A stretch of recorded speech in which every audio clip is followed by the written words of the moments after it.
Hey guys, it's your favorite gold miner, prospector, and geologist, Jeff Williams. And today, we're back out here where we think we found the Lost Wagon Wheel Gold mine. Now, a lot of y'all said, Jeff, you never showed us any gold at the end of the video. Remember I told you I would show you that in the next video. Well, this is the next video. And while we're out in the field, we're gonna be looking for parallel veins too. Let's see if we can find anything that the old timers might have missed. Now, last time I was having a hard time climbing mountains with a cell phone in my hand, so that's why the film footage looked a little shaky. But luckily for you guys, I got myself an assistant today. Does this look familiar? Look at this.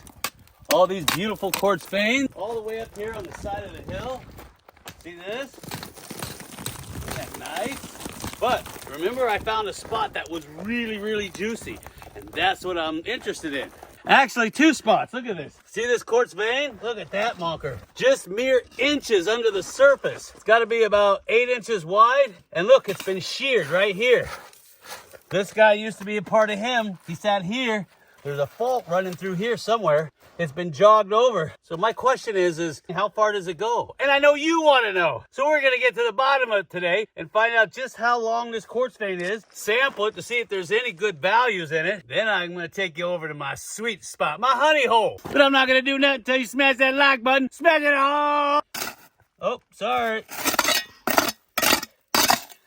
Look at all that black sand in there. You see it?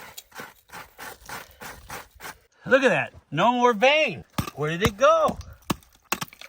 Oh, that's nice red looking material though. Look at that.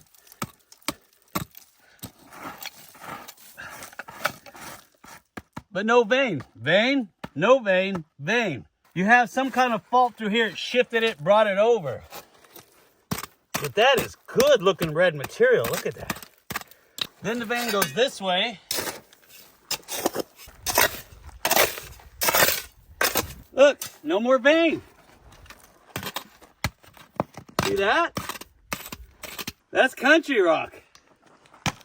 That is amazing. And this is why you have all those lost gold mine stories that you hear about. Yeah, I know some of them are fictitious, but there's a handful in there that are real. I'm not going to tell you which ones, but I know you know. I want you to see this. Imagine this vein is just chock full of native gold, what they call jewelry rock. I mean, kind of like the Lost Dutchman mine, wink, wink. This is the only spot you would see. Think about it. And if it has enough rainfall, it's going to wash it over with flow sand. So yeah, some of those lost gold mine stories are true, and they do have some merit, because a lot of people say, Jeff, if there's a lost gold mine, how come nobody else has found it? Now you see why. All it takes is a little bit of flow sand, or if it's on the side of a hill and there's a little bit of a rock slide, it'll cover it right up. So my point is, you got to get boots on the ground and look around, and I've always said that. So we're going to go ahead and sample this monker. I want to see if there's some more here in the wash, because wouldn't it be amazing if we found our own and it was just chock full of gold like the Lost Dutchman mine? Wow. Look at that. That's it. And look at the iron that's down there. That's nothing but solid iron. That's incredible. So look at this. It looks like a boat. The vein stops here. It's here. It's here. And then right here, it pinches down to this little guy right here. And look, it pinches into almost nothing right here. See that right here? This is almost nothing. You got a little bit of it right here. This is what they refer to as pinch and swell. Veins do it all the time. And this is the part that swelled out, and this is the part that we got to. So the question is there anything in it? I know, right? This thing is only what? 16 inches wide at its widest, where it swells, and then it just disappears. If there was enough of a storm here, all this flow sand would have covered it right up. And you would have never seen it until there was a huge monsoon season. It washed it out. And somebody has to be in the area when it's exposed. And this one right here, this one seems really promising. So we're going to go ahead and sample this guy right here. And then I'll take you over to my honey hole. And I want to sample him because the colors look good. But that is where this can be misleading. Even though it looks leached out on the top, it just looks like barren white quartz, or what they call bull quartz. There could be values waiting right underneath it. And that's what we're going to find out.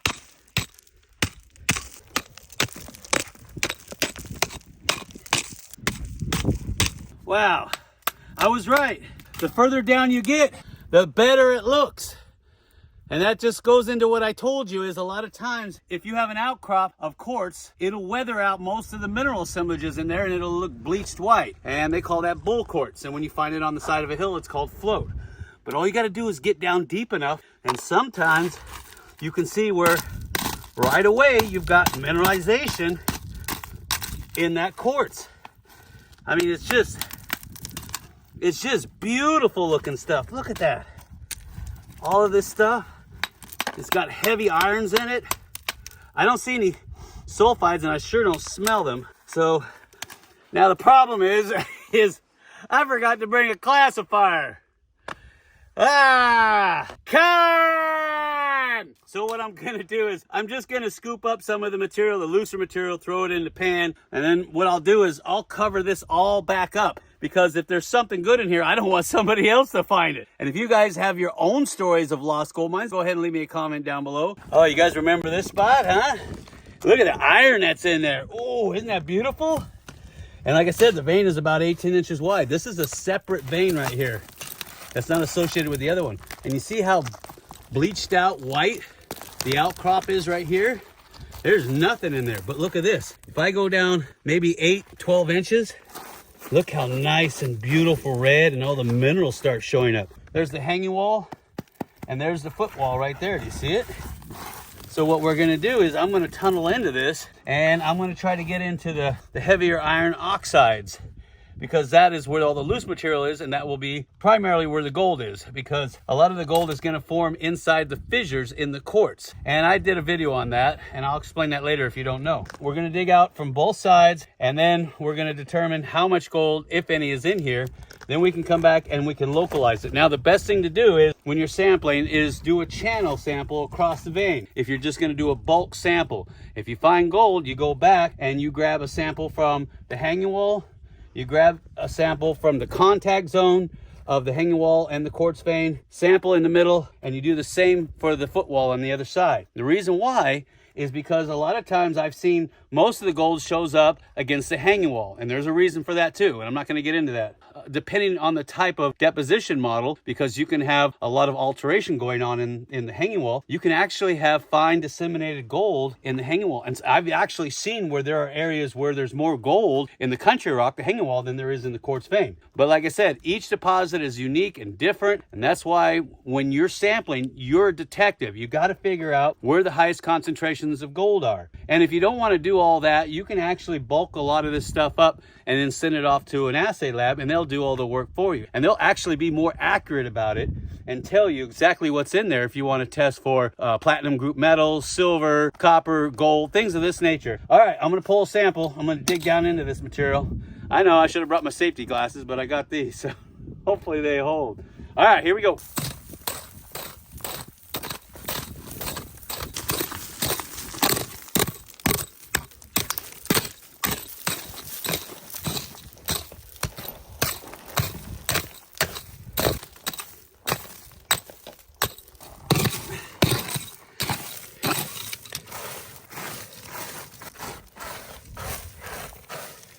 All right, now I wanted to show you this. This is a nice example of pinch and swell, except from surface to depth. Look down here. See how wide this thing is swollen out? And then see how narrow it gets towards the top? This vein could easily get 3 feet wide, if not bigger, on the way down. And a lot of these epithermal veins do just that. But the problem is with epithermals is they lose their values with depth.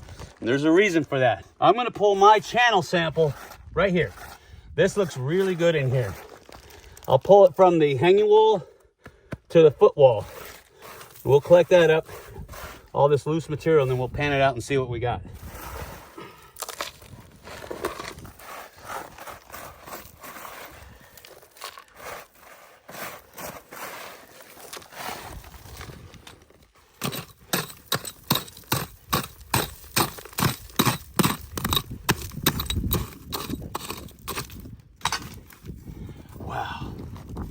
Wow, that is nice. Just look at that. Oh, that's good. That's real good. See the iron oxides over here against the footwall?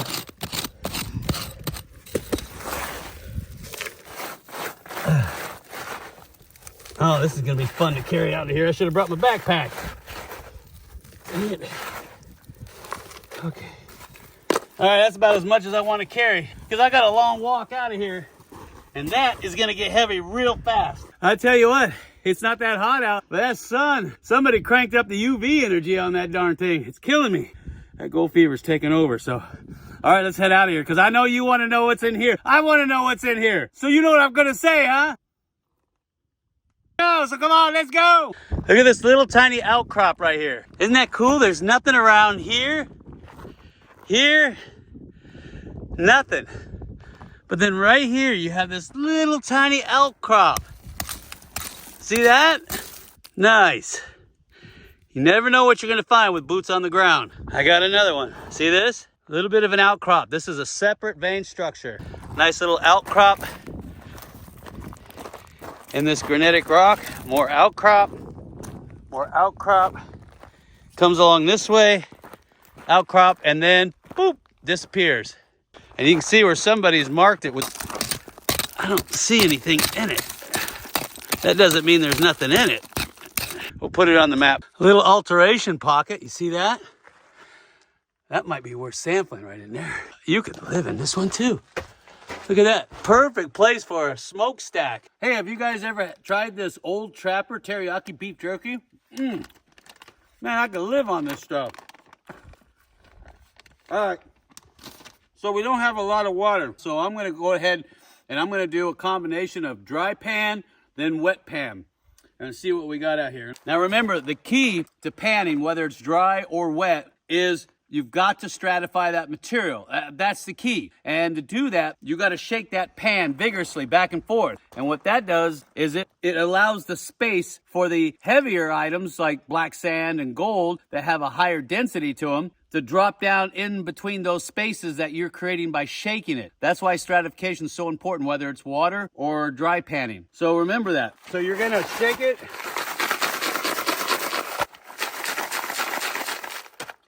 Now you see all these coarse rocks coming to the top? I'm gonna put that on a bag. The reason why is because if I've got some good gold in here, I'm gonna run that stuff through a mill. And we're just gonna keep doing that until we get down to the final product. And then when I get down to a manageable amount, I'm gonna go ahead and run water through here. And it'll be a lot easier because you can capture that really fine gold with water.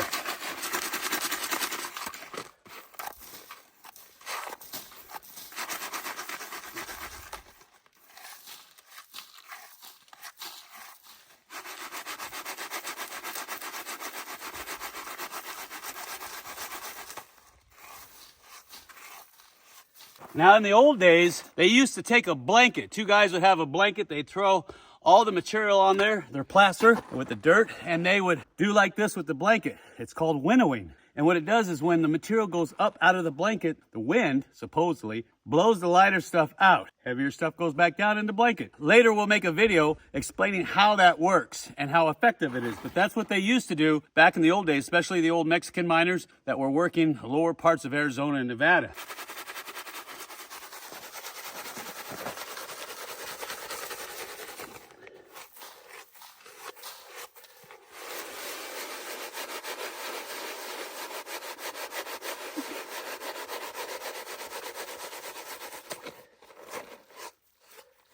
I'm gonna try working that with water. That's about as far down as I want to get.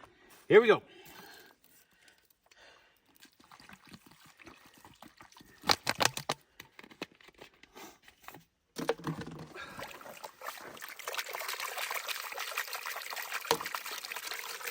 Stratify, rock that pan to the front, get all your heavies to get down in that crease, run it out.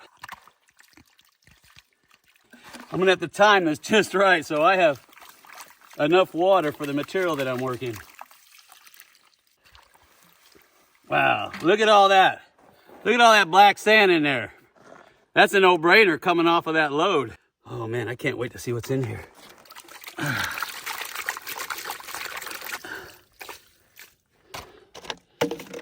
I hope I don't run out of water. Come on.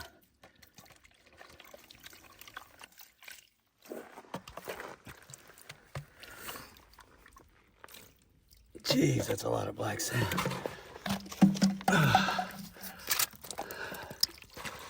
Getting down to it, getting down to it.